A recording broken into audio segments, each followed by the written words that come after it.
You know, it feels nice to take a bit of a break during the earlier days of the month. Well, mainly last week as there wasn't much to upload. Well, until the next season, which is not that terrible. But there's a few topics I want to talk about here as of currently. One of them being about the recent balance changes, and the other which I'll get to here soon. So this video is going to be pretty short. But anyways, you guys know that there's going to be a change with the match results screen? You know, after every single match, you have your results being the leaderboard. With them recently posting this concept of it, which is a nice change or upgrade compared to the one that we have currently. We're not sure when this is going to be implemented into the game soon, just hope for the best that it'll be released soon. And apparently some tomfoolery has been going on with clans. I started seeing this mention on a Sunday where some of these clans sort of appear with a lot more valor that will be impossible to do compared to most of these legitimate clans. For most clans, it's not really much of an issue as there's not really much you can get from the clan leaderboard. I guess for the few clans that really take the clan leaderboard serious, it'll probably be a disturbance. You probably don't see this mentioned around anywhere else aside from the Discord, which might as well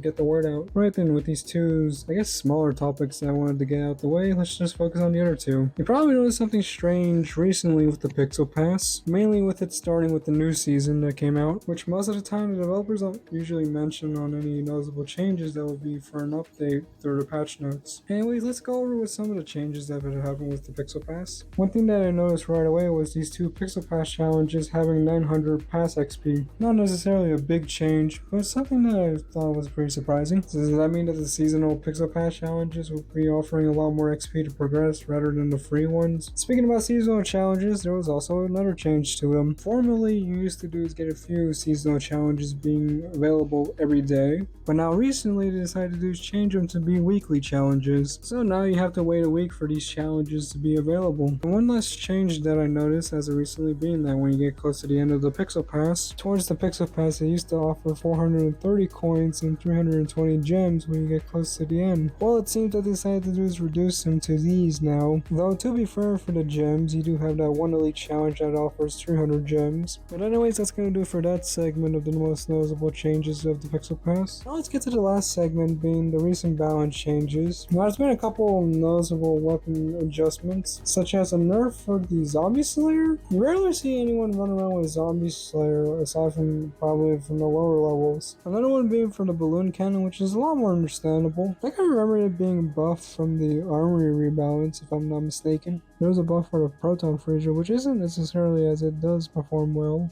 currently. And one that was pretty out of the blue, that being the SWAT rifle. A few of these weapon adjustments are questionable, though there is a couple that I can get behind. A few of them being, like, for example, a buff for the Mountain Wolf, a buff for the Razor Thrower, one for the Hurricane. And I'll just mention a few of those, just to name a few. One thing I want to question here is, I guess, your motive with the balancing. I forgot to mention this in a prior video, being about them wanting to have a new meta, which I feel is going to be somewhat a little bit tedious for them to try to do. Apart from the monthly balance changes, there's a few weapons that still haven't received a nerf yet. Even if those weapons are going to get a nerf, there's probably going to be another weapon in the future that's going to overtake it. The best example here is with Sharp Puck. With this weapon debuted back in January, the only issue that it had with it was it causing heavy hitting damage at the time. Though 5 months afterwards it did receive a nerf. Though strange timing here is at the same time when the Sharp Puck was nerfed, the Gilded Gaze being debuted. With almost the same attributes as the Sharp Puck, but it did a lot more damage compared to Sharp Puck. Well, thankfully the Gilded Gaze did get nerfed eventually 1 month afterwards by 8%. Supposedly it was going to be 14%, but they clarified being 8%.